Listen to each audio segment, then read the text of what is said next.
Caríssimas senhoras, caríssimos senhores, meus queridos irmãos espíritas, que Deus nos guarde e nos mantenha sob a sua paz.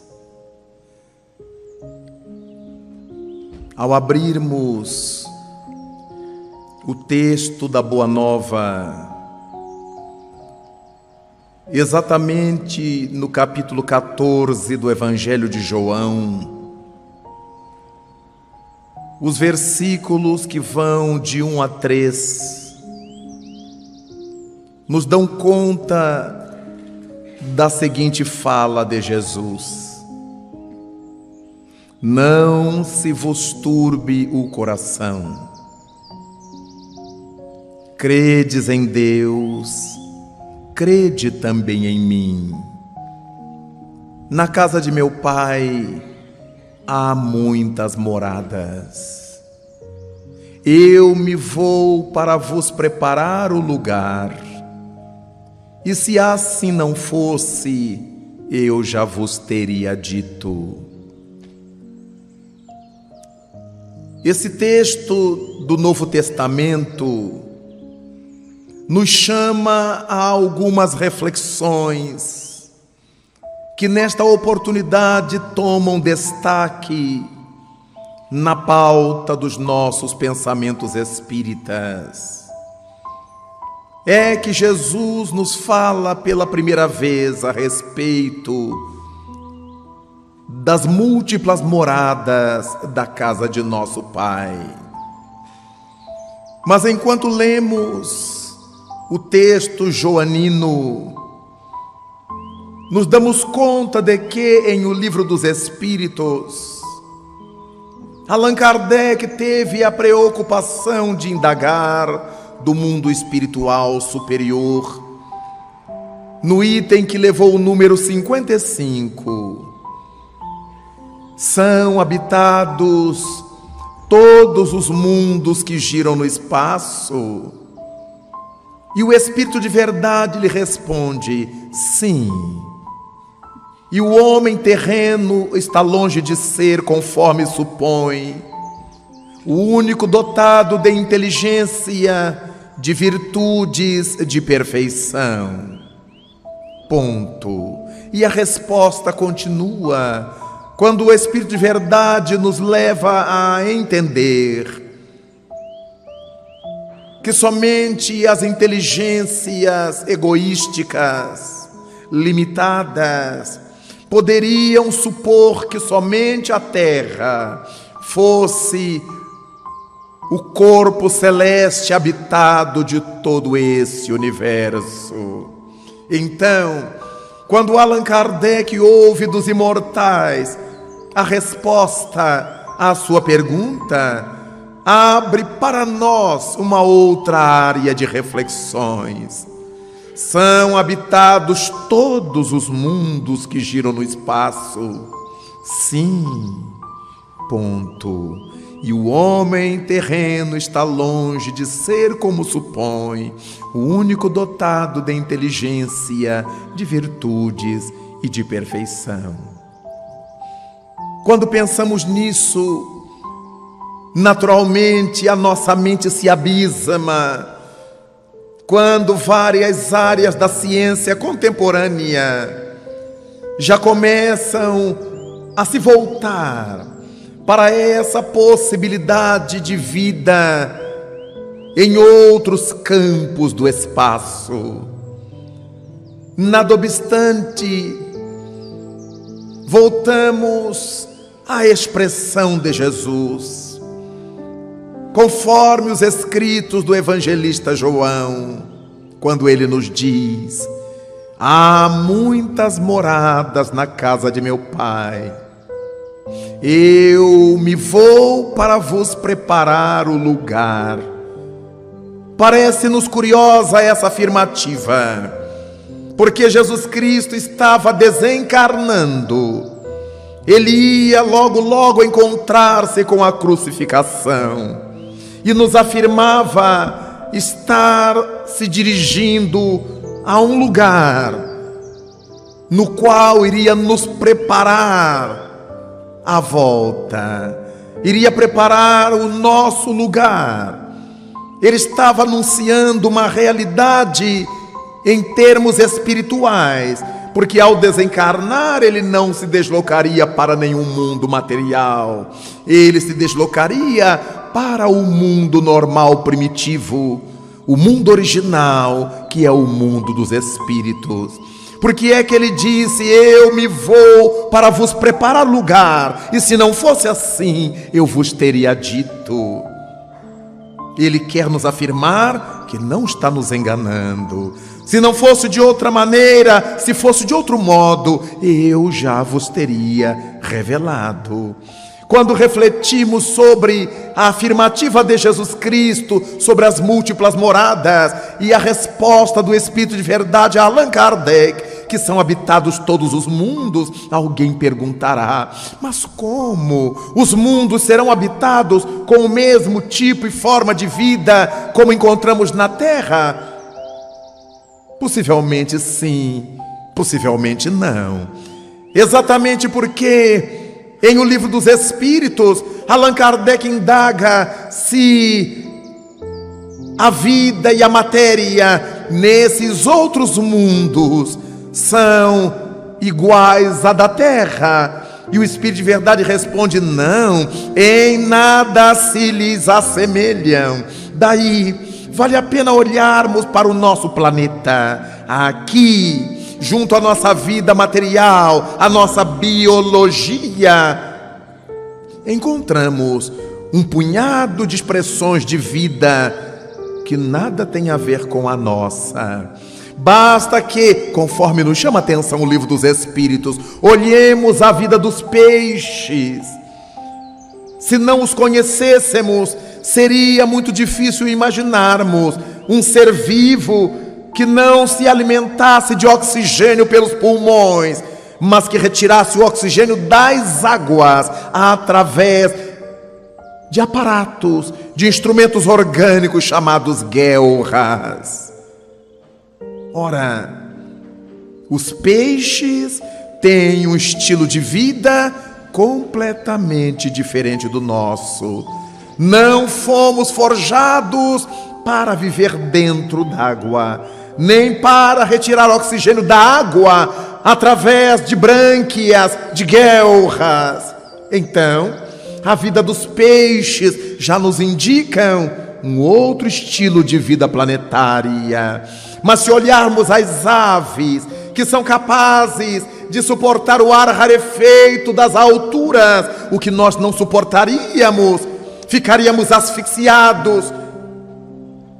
Então, as aves têm uma forma de viver diferente da nossa, porque se nós nos atirarmos de um edifício alto e batermos os braços, o nosso final será no mundo dos espíritos, mas nunca lograremos sair de um prédio e pousar no outro, por exemplo. O sonho de Ícaro da velha mitologia só foi conquistado pelo ser humano a partir do invento de Alberto Santos Dumont, dos irmãos Davenport e de outros tantos que nos iniciaram na arte do mais pesado que o ar, para que descobríssemos e inventássemos a aviação. Pensamos em outras formas de vida que há no nosso planeta, diferentíssimas da nossa. Encontramos micróbios chamados anaeróbios, que vivem exatamente na medida em que lhes falta o oxigênio. Quanto menos oxigênio, melhor eles vivem. A ausência total do oxigênio é o seu estado de plenitude vivencial. Como é que nós iríamos pensar num ser vivo que dispensasse o oxigênio para poder viver? Quando temos um ferimento contaminado, imediatamente, pela falta de oxigênio local, os micro-organismos vão fazendo com que deteriore o nosso tecido orgânico e surge o pus. E os enfermeiros, os médicos, ao nos mandarem fazer os curativos, pedem-nos lavar a região com água oxigenada, porque a água oxigenada limita o poder multiplicador dos micro-organismos que continuariam a putrefazer o nosso tecido celular. Então há no nosso mundo, entre nós que dependemos do oxigênio para tudo, seres vivos que não dependem do oxigênio. Agora, recentemente, a nossa ciência biológica descobre alguns tipos de bactérias que, na ausência do nitrogênio, conseguem investir contra o arsênico e devorar, entre aspas, o arsênico. Jamais imaginaríamos um ser vivo se valendo de uma substância que para nós é venenosa.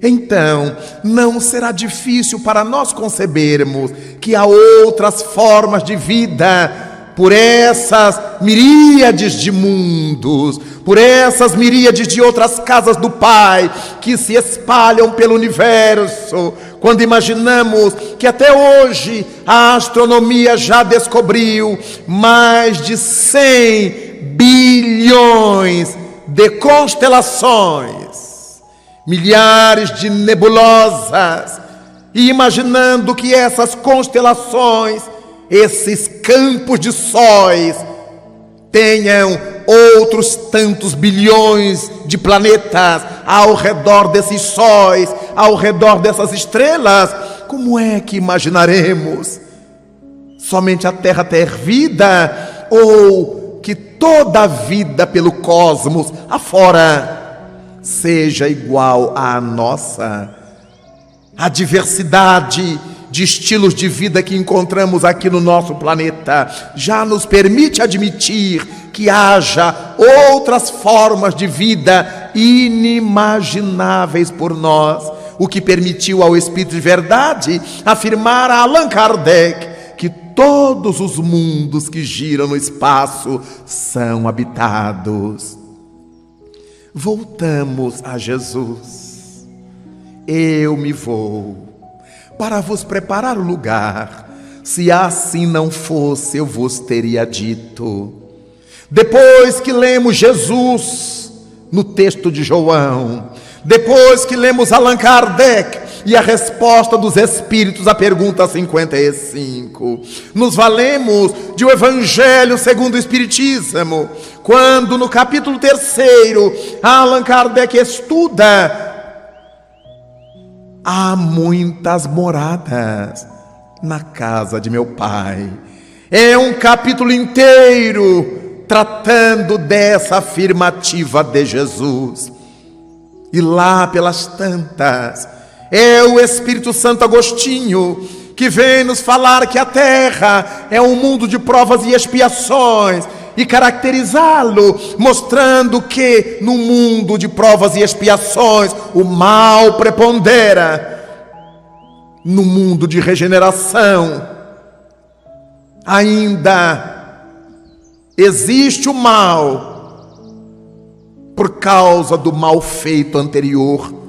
Há muita gente sofrendo, resgatando, há muitos vícios por eliminar-se, mas já existe o desejo do bem em maior escala, já existe uma proposta do bem para tomar espaço. Desse modo, Santo Agostinho nos vai situando entre um mundo de provas e expiações, que ainda é o nosso, e o mundo de regeneração, no qual o nosso se está transformando.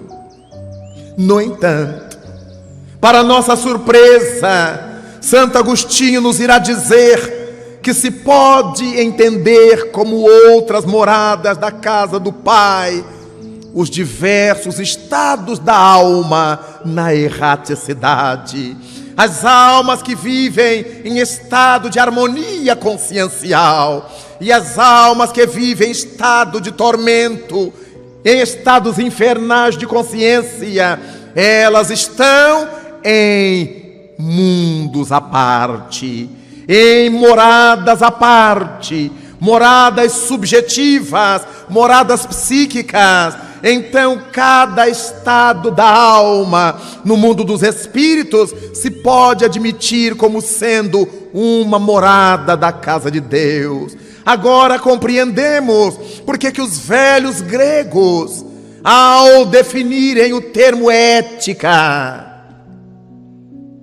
disseram que ética também é a morada, o lugar onde se vive. Os gregos entendiam não apenas o locus físico, onde a criatura vive, como o locus psicológico, onde nós nos situamos.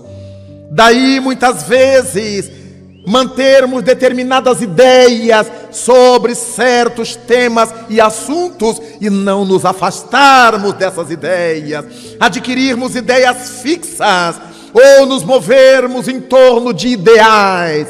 Essas ideias fixas ou aqueles ideais que nós esposamos configuram o lugar psíquico onde nos situamos. É por isso que Jesus Cristo nos disse: onde estiver o vosso tesouro, as coisas às quais damos valor, aí estará o vosso coração, o vosso mundo íntimo.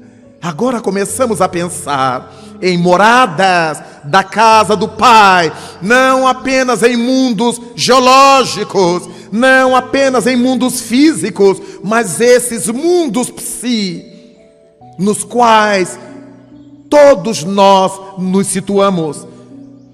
Por isso afirmamos que Beltrano não está na sintonia de Cicrano, que Cicrano não está na sintonia de Fulano, porque cada qual se acha num campo vibratório ligado a um campo a um campo psíquico diferente do outro. Daí se reúnem indivíduos por afinidade, por sintonia, por simpatia, formando comunidades psíquicas que não obrigatoriamente estão no mesmo locus físico.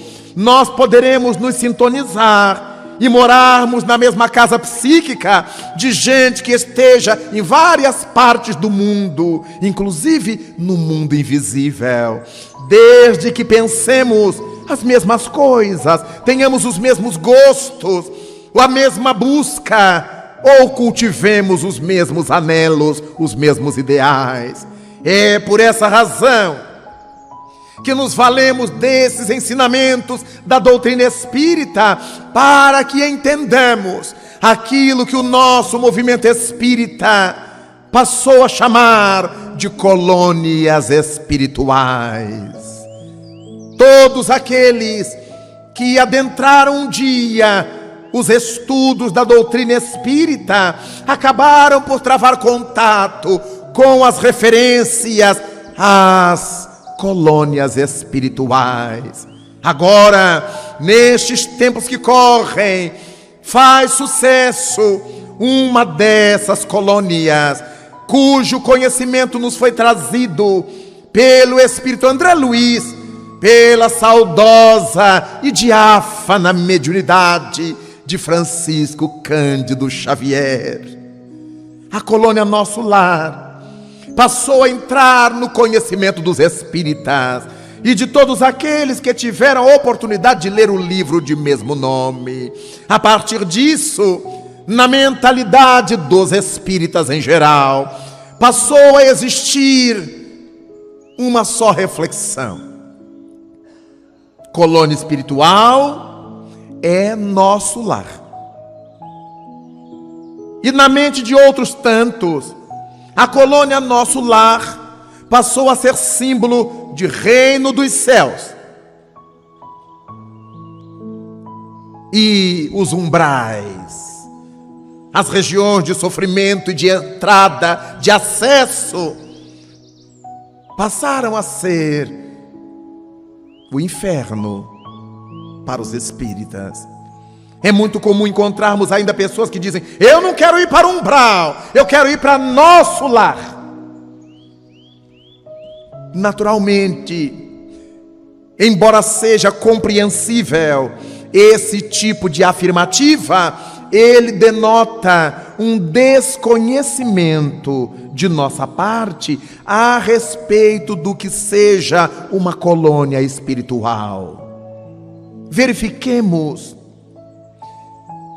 que em nosso estado, digamos, o estado do Paraná, existem variadas micro-regiões. Há regiões que são habitadas por italianos, outras por poloneses, outras por alemães. E há micro-regiões mistas, onde há gente de variadas etnias, de variadas nacionalidades e seus descendentes já brasileiros, todos no mesmo estado do Paraná.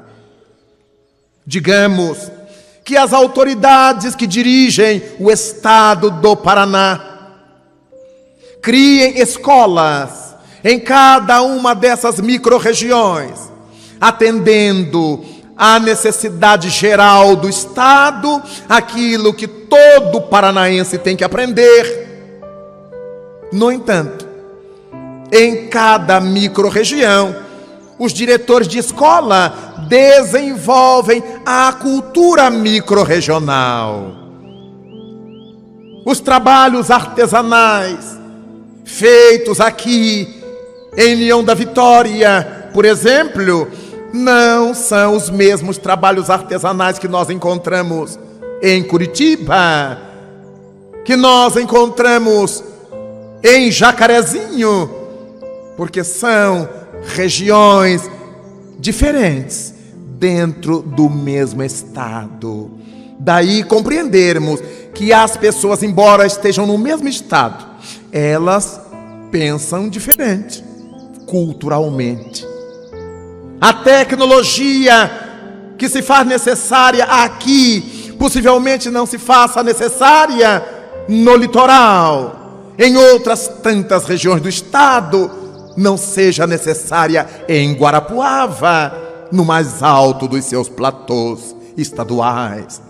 Então, se nós agora colocarmos o Paraná no contexto Brasil, quanta diferença! De Paraná para Santa Catarina, para Rio Grande do Sul, para Rio Grande do Norte, para o Amazonas, para Minas Gerais, para a Bahia. E nós somos todos brasileiros.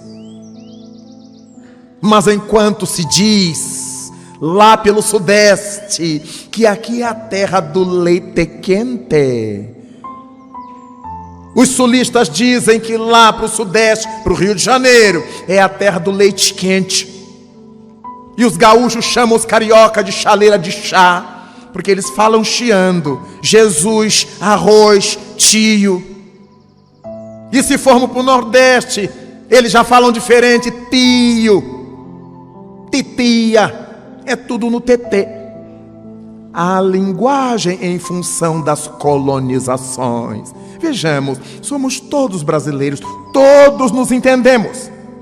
Mas em cada lugar existe uma cultura muito própria. A primeira visita que eu fiz ao Rio Grande do Sul, há muitos anos, eu levava uma tiracolo dependurada nos ombros e perguntei à dona da casa: onde é que eu posso pôr a minha tiracolo? E ela disse: no bidê. Eu digo: Jesus Cristo, acho que ela entendeu errado.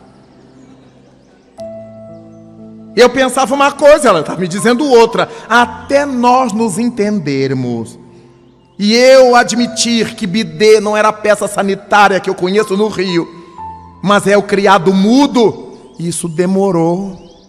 Porque eu dizia: meu Deus, acho que ela não entendeu. E ela devia estar pensando: que crioulinho estúpido. Bidê lá era uma coisa e cá, onde eu vivia, era outra coisa. A primeira vez que visitei a Bahia, uma das filhas de Divaldo Franco, da Mansão do Caminho, disse: tio, quer uma batida? Eu digo: não bebo, querida. Tio Divaldo sabe que você vai tomar batida? Sabe. Eu digo: não estou entendendo mais nada. Até que eu disse: deixa eu ver um pouquinho da sua batida. Batida na Bahia é vitamina de frutas. E no Rio de Janeiro é cachaça com sabor de alguma coisa. Vejamos como nós podemos dizer tolices achando que estamos nos comunicando. Com isso, podemos entender que estamos todos no mesmo país, mas não pensamos igualmente relativamente a várias coisas do cotidiano. Com isto, imaginemos a nossa desencarnação.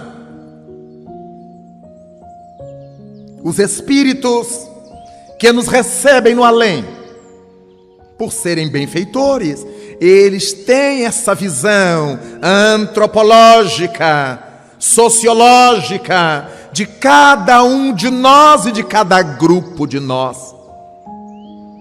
Como eles sabem que nós estamos saindo do corpo, mas teremos necessidade de voltar ao corpo em tempo breve, será difícil nos desvencilharmos de toda a nossa cultura humana, paranaense, carioca, mineira, baiana, gaúcha, num estalo de dedos. Durante muito tempo permaneceremos com nossos hábitos psicológicos, com nossas manias. O gaúcho terá vontade de beber chimarrão. Possivelmente, o paranaense do litoral terá saudade do barreado. O carioca da feijoada, do futebol, do samba, ou coisa que o valha. E por isso, os benfeitores, sabendo que essa nossa estada no mundo dos espíritos seria curta, nesse período que os espíritos chamam de erraticidade, esse período que separa uma encarnação da outra é o período da erraticidade.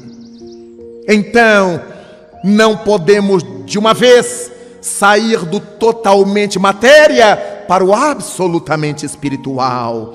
Eles então nos colocam num meio termo, que, usando uma expressão conhecida, é como se nos pusessem numa quarentena, para que nós pudéssemos nos liberar de alguns atavismos físicos, sem perdermos todos, e adquirirmos alguma visão do mundo espiritual, ainda que não abranjamos tudo.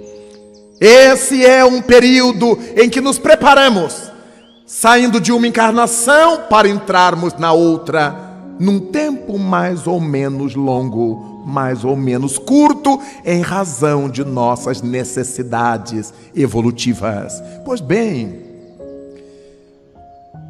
se pensarmos assim, aqui, sobre a cidade de União da Vitória, no campo fluídico da cidade, existe uma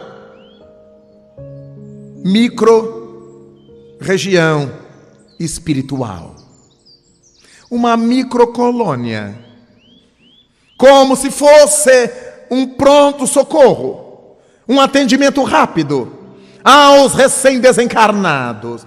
Alguém que desencarnou num surto, num acidente da estrada, alguém que desencarnou naquele lapso de tempo. Os benfeitores recolhem-no para essa coloniazinha sobre a cidade. E ali ele é atendido nas primeiras horas da desencarnação. É propriamente um atendimento rápido, um pronto-socorro. Depois, quando o espírito está em melhores condições, ele pode ser recambiado para uma colônia mais ampla que abranja o estado do Paraná. Do mesmo modo que União da Vitória é uma cidade que está incrustada no estado, essa microcolônia da cidade também estará incrustada na macrocolônia estadual. Então, digamos que há uma colônia espiritual que recebe os espíritos paranaenses por causa da cultura, por causa dos hábitos, por causa das crenças, por causa dessa miscigenação cultural que há aqui no estado. Cada um dos nossos estados carrega suas micro-regiões espirituais e sua macro-região espiritual. Então, ninguém que seja aqui do Paraná dirá: eu vou desencarnar e vou para nosso lar, porque a colônia Nosso Lar corresponde ao estado do Rio de Janeiro. Era a colônia para onde foi levado o espírito André Luiz, porque ele era carioca. A colônia Nosso Lar se desloca desde a cidade do Rio de Janeiro até ao noroeste do estado do Rio de Janeiro, uma vez que o estado é cumprido. Com isso, a colônia Nosso Lar não se estende pelo Brasil afora. A colônia Nosso Lar, ela se expande sobre a cidade do Rio e sobre o estado do Rio de Janeiro. Físicos. Há uma distância do chão, há uma distância da crosta para além da atmosfera, mas dentro ainda do campo magnético do estado do Rio de Janeiro e do Brasil, naturalmente. Por isso, as narrativas, para quem lê o livro, os espíritos olhando a terra de fora, olhando a crosta de fora e vendo as emanações mentais de quem estava encarnado ainda, é sinal que eles se achavam numa posição de onde se podia ver a emissão das mentes encarnadas. Com isto, há um incontável número de colônias espirituais Brasil afora. Mas também, se estamos pensando em termos de Brasil, essa mesma providência existirá em Portugal, na Alemanha, no Japão, na Índia, em todos os países do mundo. Há seres que desencarnam e que têm essas mesmas necessidades de ser atendidos imediatamente e depois de se ajustarem a uma realidade mais ampla. Mas anotemos algo curioso. Digamos que viva alguém aqui no Paraná, mas que não tenha nenhuma afinidade espiritual com o Paraná. Veio para cá por causa do emprego que o trouxe, e aqui se casou, constituiu família, mas seu coração, por exemplo, vibra em Belém do Pará. É alguém paraense que nunca se conformou com esse frio daqui e vive aqui por uma necessidade e desencarne aqui. Os primeiros socorros serão feitos nessa microcolônia da cidade em que ele estiver, mas depois que ele esteja arrumadinho, em melhores condições, ele será arrastado psiquicamente para a colônia espiritual de sua afinidade, naturalmente sobre o estado do Pará. Então, é por isso que Cristo nos diz: onde estiver o vosso tesouro, aí estará o vosso coração. Lembremos-nos, para aqueles que tiveram a oportunidade de ler o livro Voltei, do irmão Jacó, pela psicografia de Chico Xavier. o notável espírito do Figner, que adotou o pseudônimo de Irmão Jacó, que teve a oportunidade de, enquanto encarnado, conversar com sua filha Marta, desencarnada, por meio da mediunidade de Ana Prado, nas célebres materializações de Belém do Pará. Agora desencarna Frederico Figner, e no mundo dos espíritos encontra-se com sua filha Marta, por quem era apaixonado. Frederico Figner, embora fosse um notável trabalhador espírita, um servidor honesto do espiritismo, não tinha conseguido ainda se libertar do vício do tabaco, como ocorre com tantos trabalhadores da seara espírita, que são bons trabalhadores, mas não se cuidam bem. Então, conta-nos ele no livro que a coisa que mais o envergonhou no além, logo que desencarnou, foi estar diante de entidades venerandas que ele já conhecia quando trabalhava na Federação Espírita Brasileira, benfeitores espirituais como Bezerra de Menezes e outros vários. E diante do Dr. Bezerra de Menezes, quando ele se dava conta, estava com o cigarro entre os dedos, e ele jogava o cigarro fora, e o cigarro aparecia outra vez, porque o cigarro não estava entre os dedos, estava na mente dele. Ele é que produzia o cigarro entre os dedos. E ele jogava aquele fora, mas a mente estava vinculada ao cigarro e plasmava outro. É um aprendizado que confirma o que nos diz a Gênese, milagres e predições segundo o Espiritismo. Para o espírito desencarnado, o pensamento e a vontade são os instrumentos com os quais ele constrói, ele destrói, ele realiza as coisas. Mas, passadas essas dificuldades, sua filha Marta, sabendo do amor que seu pai tinha pelos Estados Unidos, fez com ele, em espírito, uma viagem aos Estados Unidos, naturalmente pelos campos psíquicos da América do Norte. E quando estavam lá, Frederico Figner manifestou o desejo, em estando na Califórnia, de visitar um vulto da ciência, por quem Figner era apaixonado. Thomas Alva Edison, o inventor da lâmpada elétrica de filamento, pensador, matemático, filósofo, físico experimental, Thomas Edison caíra nas graças, na ternura de Fred Figner.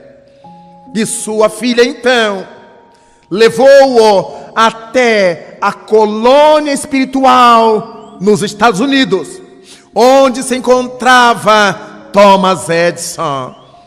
O espírito que os recebe informa-lhes que, nada obstante Edison fosse um espírito de alta envergadura e que estivesse muito ocupado, teria muita alegria em receber os amigos do Brasil.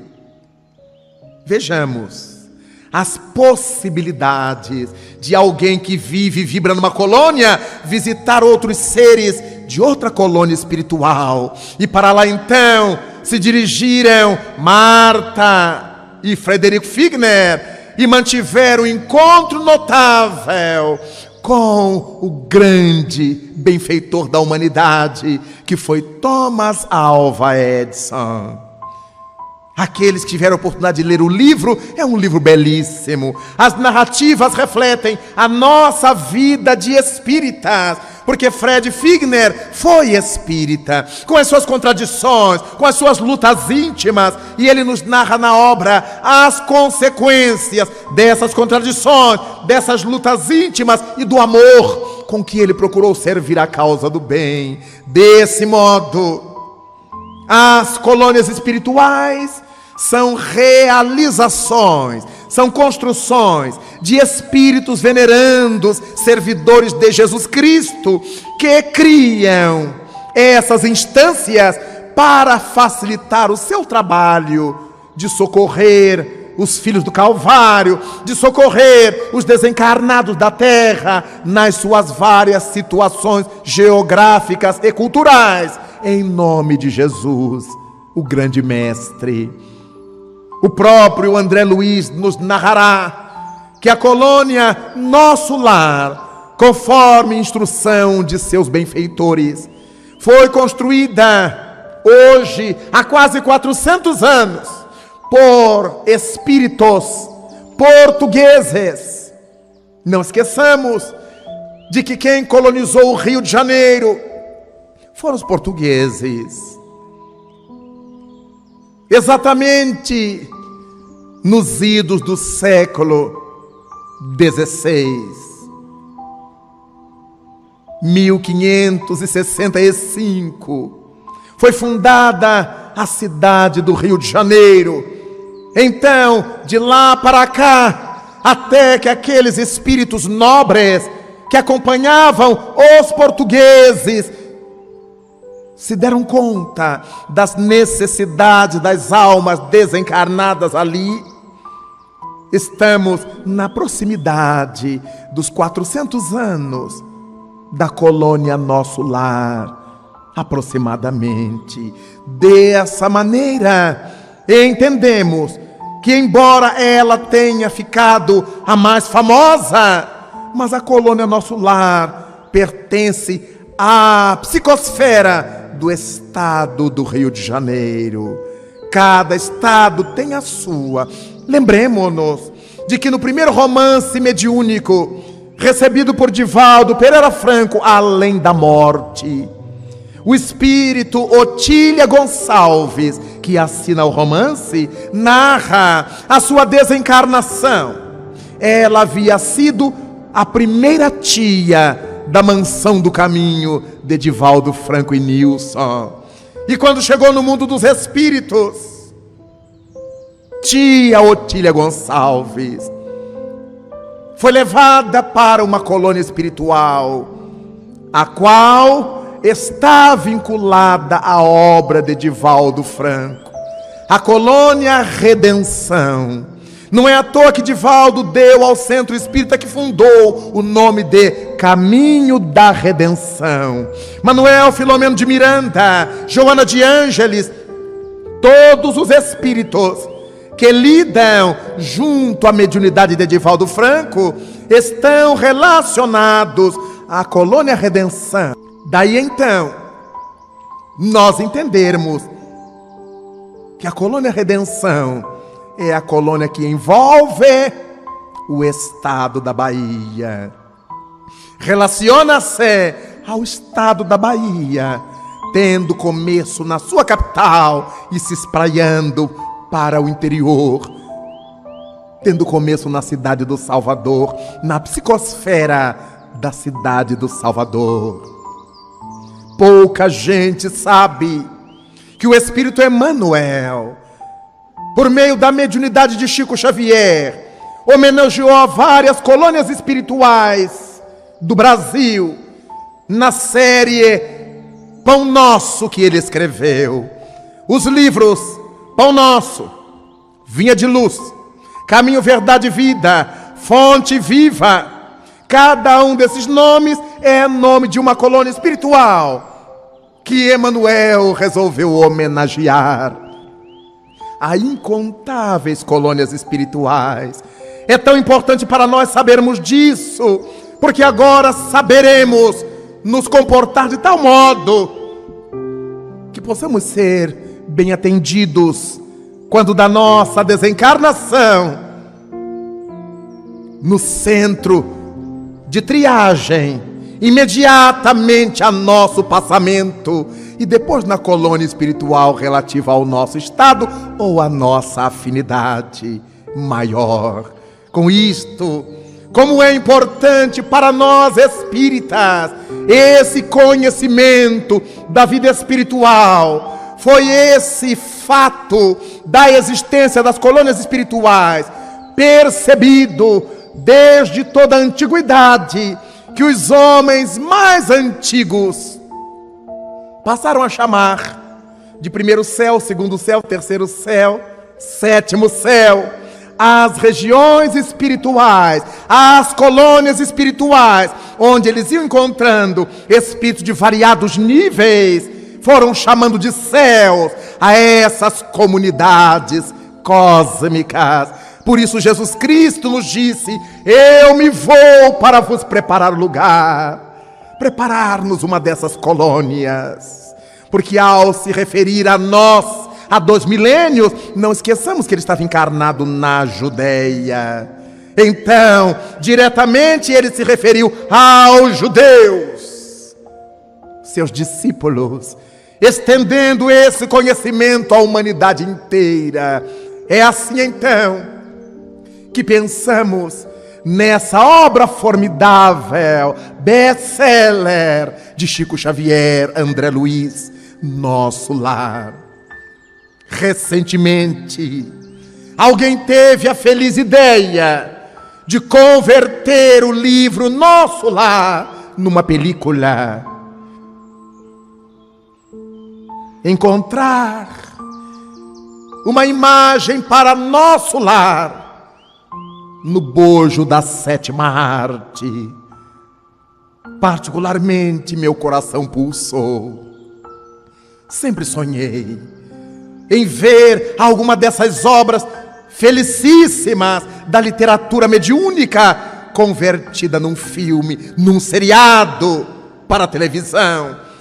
Já estamos longe dos tempos de Cecil B. DeMille, daqueles que fizeram Ben-Hur, por exemplo.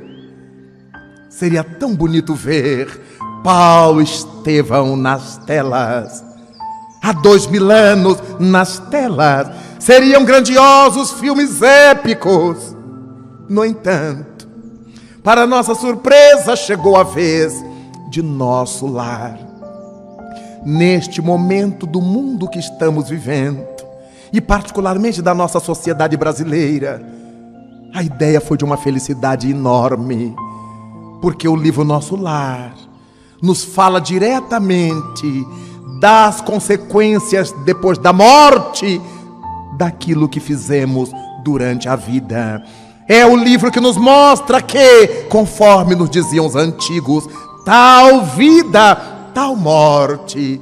Relata a saga de um homem comum, era um médico do Rio de Janeiro, cuja vida foi marcada por todos os fatos que marcam as vidas comuns da maioria de nós.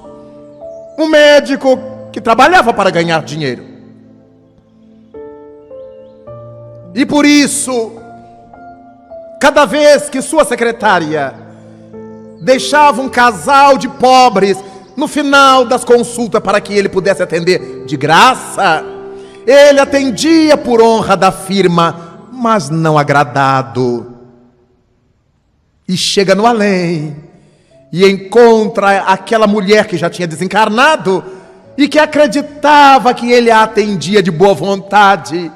E quando ela o agradece pelos atendimentos, ele se atormenta de vergonha, porque a sua consciência lhe diz que ele nunca a atendera por amor, nunca a atendera de boa vontade. Era a sua secretária que tinha boa vontade para com aquele casal pobre e pedia que ele atendesse. Como nós nos deparamos com a própria consciência. Aqui na Terra, naturalmente, nós fingiríamos: ah, claro, quando precisar, estou às ordens. Mas no além, é impossível fingirmos diante da consciência aberta, desvelada, que todos nós carregamos. Mostra um homem que teve uma vida comum com sua família, mas era dado aos vícios do tabaquinho e da bebidinha, do alcoólico. E quando desencarnado, após sofrer uma cirurgia sem êxito, e os espíritos o chamaram de suicida, ele ficou muito aborrecido, muito irritado. Vamos ter que aclarar isso, porque eu não me matei. Até que ao chegar na colônia Nosso Lar e ter seu perispírito, seu corpo espiritual, examinado pelo doutor Henrique de Luna, este lhe diz, com outra entonação diferente daquelas vozes atormentadoras, que ele de fato era um suicida. Inconformado, André Luiz pergunta: mas como suicida? Se eu desencarnei num leito hospitalar. E o doutor Luna vai lhe mostrar os malefícios do alcoolismo. Ele não era um alcoólatra de beber, de se emborrachar e de cair pelas ruas, mas era um alcoólatra de não poder viver sem a sua dose diária de álcool, como o grande número de espíritas e de cristãos. Há pessoas que dizem para justificar: não, eu não sou alcoólatra, eu bebo socialmente. Mas bebe socialmente todo dia, todos os dias. Toma um aperitivo no almoço, o outro no jantar, e fora do almoço e do jantar tem uns aperitivos. Então, segundo a Organização Mundial de Saúde, é um alcoólatra. Toda pessoa que, mesmo que não fique embriagada, já não pode ficar sem aquela dosagem de álcool no organismo. É um alcoólatra. André Luiz era um alcoólatra. E por sua fragilidade hepática, foi o detonador de sua patologia que o levou à desencarnação. Para muita gente é o tabaco que detona os processos pulmonares, os enfisemas e outras tantas mutilações, graças aos subprodutos do tabaco. Para outros é o álcool, para outros é o excesso de comida, para outros é a irritação costumeira, os estresses inacabáveis, as mágoas, as depressões alimentadas. Cada qual vai fragilizando o seu corpo físico com os vícios que alimenta e vai fortalecendo o seu corpo físico com as virtudes que abraça. Daí, André Luiz mostra a todos nós as consequências espirituais daqueles vícios tão inocentes que a gente assimila aqui na terra. As pessoas se sentam ao redor de uma mesa e não se levantam enquanto houver comida nas terrinas ou nas panelas. Bate do lado e diz assim: oh, comi bem. E podia acrescentar: mal. Comi bem mal. Porque comi além de minhas necessidades. Comi para não deixar na panela. E quantas são as mães de família que incentivam isso? Não vai deixar esse pouquinho na panela. Come esse pouquinho, acaba com isso. Esse pouquinho podia ir para um pote para a gente comer depois. Então nós vamos aprendendo a comer demasiadamente, como se isso não fizesse malefício ao nosso corpo. André Luiz nos mostra isto no livro, e o filme é uma beleza. André Luiz nos mostra, e o filme retrata, o efeito do poder da mente. Depois de tanto insistir que queria ir à terra para visitar a família, ele deve ter imaginado que a sua viúva fosse ficar debruçada sobre o retrato dele chorando a vida inteira. Há pessoas que conseguem, há outras que não. Precisam de uma companhia, precisam de alguém que lhe ajude a continuar a viver. Não suportam a solidão esponsalícia e tem todo o direito de se casar outra vez. Foi o que fez a sua viúva. E ele não sabia Imaginou que chegaria em casa e a encontraria de preto chorando a morte do marido há tantos anos. Ela já estava casada. Casou-se normalmente. Não era aventureira, era um novo casamento. E ele se enfureceu. O velho machismo veio à tona e, ao se enfurecer, mudou de sintonia vibratória e começou a sentir de novo as amarguras, os tormentos do período que ele esteve nas regiões umbralinas. Mas agora, ilustrado pelos conhecimentos adquiridos na colônia, ele sai dali, vai para a beira-mar. O plâncton do mar, as energias marítimas fazem muito bem ao espírito desalentado, aturdido. Muitos recém-desencarnados nessas orlas são levados por benfeitores para que sejam bafejados pelas energias que jorram do plâncton do mar. Ajuda o refazimento do perispírito, como nós, ao respirarmos oxigênio diante de uma asfixia. Ele volta ao seu normal, emocionalmente, reflete na atitude que tomou, pede socorro à colônia e vai agora de volta ao lar da ex-esposa para socorrer o atual marido dela, que estava muito enfermo. Ele leva a medicação, coloca na água e induz o doente a beber água para se beneficiar do remédio espiritual.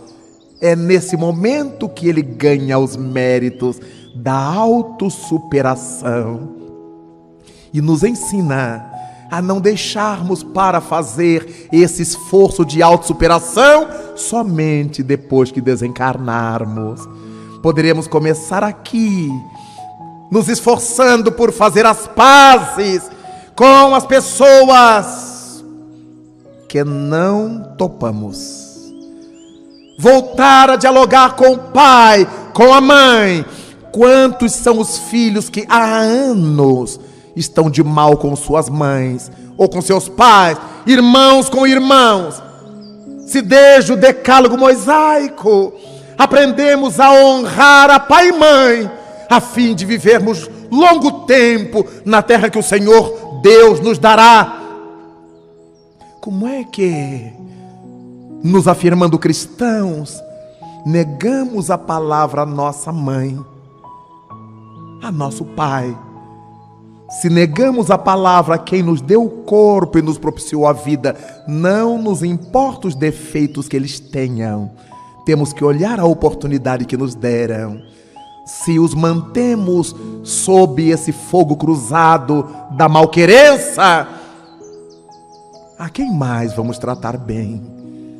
Se a ingratidão tomou conta de nossa vida, André Luiz nos ensina a trabalhar isto, fazer as pazes, voltar às boas, a amar aqueles que a gente não tinha vontade de amar, mas sabedores de que um dia vamos ter que amar. Por que a gente não começa a fazer esforços hoje? Contou-me um dia o saudoso Chico Xavier que, quando ele foi para Uberaba, depois de algum tempo, formou o grupo, a Comunhão Espírita Cristã, e depois de algum tempo de atividades, um dos companheiros se afastou do grupo. E ele, Chico, se deu conta de que o companheiro se houvera afastado por estar aborrecido com alguma coisa que ele, Chico, houvera falado. E aquilo atormentou a alma do médium. Durante muitos dias, Chico esteve abatido, até que numa oportunidade o espírito Emmanuel lhe perguntou o que é que estava se passando, porque aquele estado estava interferindo no trabalho mediúnico. E Chico narrou ao benfeitor a sua desconfiança de que o companheiro se afastara por alguma coisa mal compreendida. E Emmanuel lhe disse: então, Chico, vai até ele e pede desculpas. E Chico perguntou: e se ele não aceitar? então já será um problema dele, Chico. O importante é que você faça a sua parte. Então Chico contou que no entardecer, quase noite, para não chamar muita atenção dos vizinhos, o companheiro era dali da vizinhança. Chico saiu de casa, foi até a sua casa, bateu a porta e depois de olhar pela portinhola, viu que era o Chico, abriu a porta. E o Chico disse-lhe o motivo que o levava até ali. Pediu desculpas, se fora o motivo da situação, e abraçou o companheiro. Contava Chico: eu o abracei e ele parecia um pé de pau, nem se mexeu. Então eu, vendo que eu estava abraçando um bambu, eu desabracei, me despedi para ir embora. E ele então me disse: afinal, Chico, ou você é muito humilde ou é muito sem vergonha. Como é que eu iria dizer para ele que eu era humilde? Eu preferi ficar com a pecha de sem vergonha, mas voltei feliz do contato com ele. André Luiz nos ensinando a ficarmos felizes depois que resolvermos essas pendências. Para onde estamos imaginando que vamos levar a malquerença? Depois do túmulo tudo fica pior para nós. Porque se a pessoa com quem nós não estamos bem também não ficar bem comigo e desencarnar na minha frente, é um novo obsessor que eu tenho. Se eu for na sua frente e ela ficar encarnada pensando em mim, são dardos fluídicos negativos que eu receberei e não terei sossego. Por isso, lembrou-nos Jesus: reconcilia-te com o teu adversário enquanto estás a caminho com ele. É por isto, queridos irmãos, que ao assistirmos ao filme Nosso Lar, fui crivado por uma gigantesca emoção. Até há pouco tempo, falar de espiritismo era motivo de chacota. Muitas pessoas tinham vergonha de dizer que era espírita. Muita gente. Eu não posso dizer que eu sou espírita, que eu tenho uma tia freira. Eu não posso dizer que sou espírita, que eu tenho um padrinho pastor. Eu não posso dizer. No fundo era autoestima baixa. Não era por causa da tia freira, não era por causa do padrinho pastor. É porque nem o próprio espírita tinha convicção da sua crença, da sua fé. Hoje, que ser espírita é charme. Jogador de futebol, tem até um Allan Kardec. Artista de cinema, de novela, televisão, políticos, tantos se afirmam espíritas. Agora uma leva de gente se anima a dizer que é espírita. Mas o bom não é dizer, é ser. Por isto, quando eu vi emocionado na tela do cinema Nosso Lar, as lágrimas me vieram aos olhos. E logo abaixo, Federação Espírita Brasileira. Eu digo, é a vitória de Jesus Cristo nesta sociedade materialista. Porque ninguém mais pode deter a aurora, por mais que alguém deseje. A madrugada já começou. Ninguém pode mais deter os novos tempos. E caberá a nós, espíritas, abrirmos os nossos espaços, o nosso conhecimento adquirido, a nossa vivência com esforços, para abraçar a todas as pessoas que cheguem, atraídas pelo livro, atraídas pelo filme, atraída pelos diálogos, pelos debates em torno da vida e da obra de Chico Xavier. Daí então, podemos lembrar de Jesus. Não se vos turbe o coração. Credes em Deus, crede também em mim. Na casa de meu Pai há muitas moradas. Eu me vou para vos preparar lugar, e se assim não fosse, eu já vos teria dito. São habitados? Pergunta Allan Kardec. Todos os mundos que giram no espaço? Sim, e o homem da terra está longe de ser como supõe, o único dotado de inteligência, de virtudes, de perfeição. Mas Santo Agostinho nos diz que poderemos entender como casa do Pai, como moradas da casa do Pai, os nossos estados de espírito, os nossos estados d'alma, e dessa maneira nos associamos por afinidade após a nossa desencarnação, porque isso já ocorre aqui na Terra. Nos atraímos por afinidades. Depois da morte, com mais razão ainda, sem a pressão biológica do corpo, sem os interesses imediatos da sociedade, somos atraídos uns aos outros pelo campo magnético, psicomagnético que nós geramos. Quantas bênçãos o Senhor Jesus nos tem permitido nestes tempos! Quantas alegrias a doutrina espírita nos tem proporcionado, abrindo por meio de suas páginas o campo do conhecimento, para que entendamos que esse período que passamos aqui, ligados ao corpo, é muito rápido, é meteórico, mas a vida verdadeira é aquela que vivemos por dentro de nós. E o mundo verdadeiro não é o mundo terra, é o mundo normal primitivo, o mundo dos espíritos.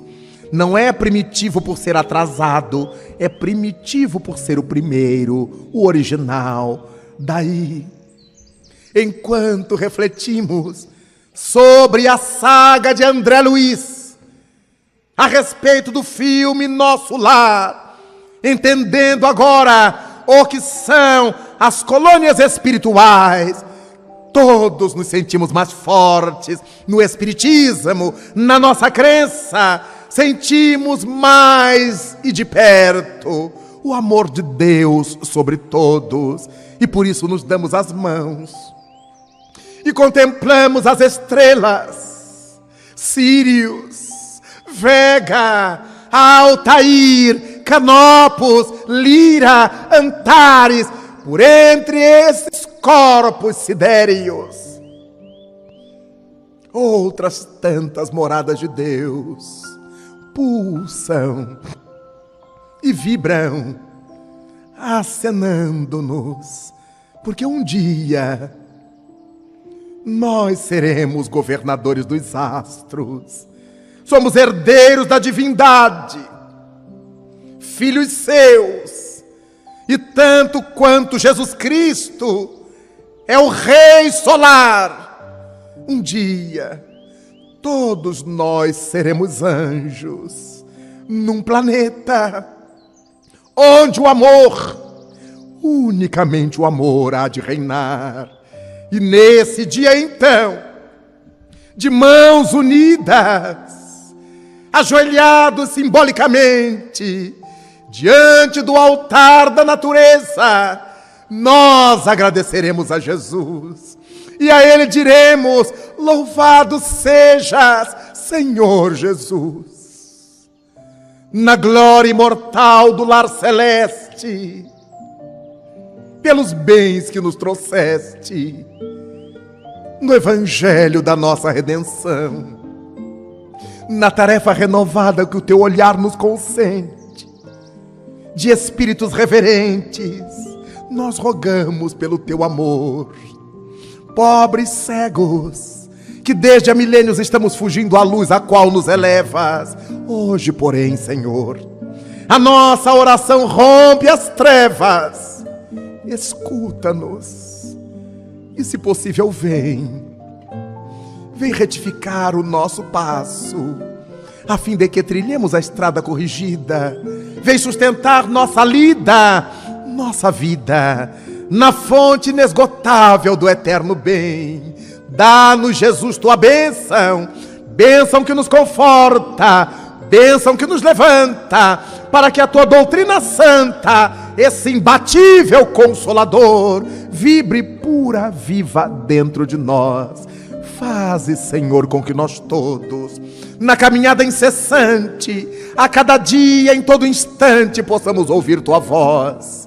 Ampara a nossa esperança, socorre a nossa pobreza e liberta a nossa alma ainda presa de tanto erro nessa multissecular imperfeição. Mestre excelente, Senhor de toda verdade, ensina-nos a guardar-te com unção, com devoção e com inesgotável gratidão, na intimidade singela, nada obstante, muito sincera, que é o nosso próprio coração. Obrigado, Mestre amado. Obrigado, Pai da vida. Muito obrigado, senhores.